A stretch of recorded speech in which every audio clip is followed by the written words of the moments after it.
We are doing this because we want to better understand questions of craft organization, also ancient technologies. This is one way to get to an understanding of communities of practice, an understanding of social interactions, economy, how the wares or the vessels or whatever craft was moving from one area and the other, because you want to know the place of production or where the materials come from or how it was done.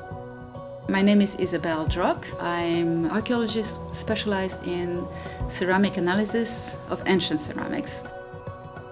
I've been interested since I was 8 or earlier, after reading a book about an excavation. The use of those small portable microscopes is booming in archaeology. Many people want to use this type of material because it's light, it's portable, and you can take a lot of images, and it serves as a data bank. You build up data banks.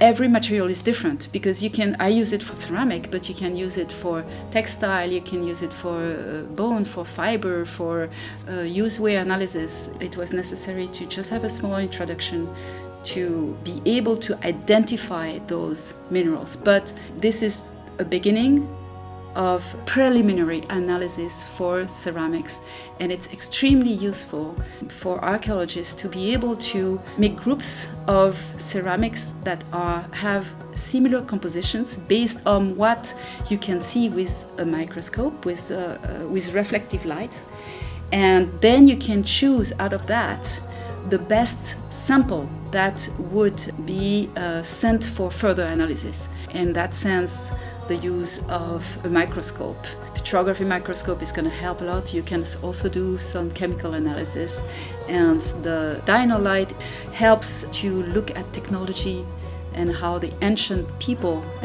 craftsmen were working.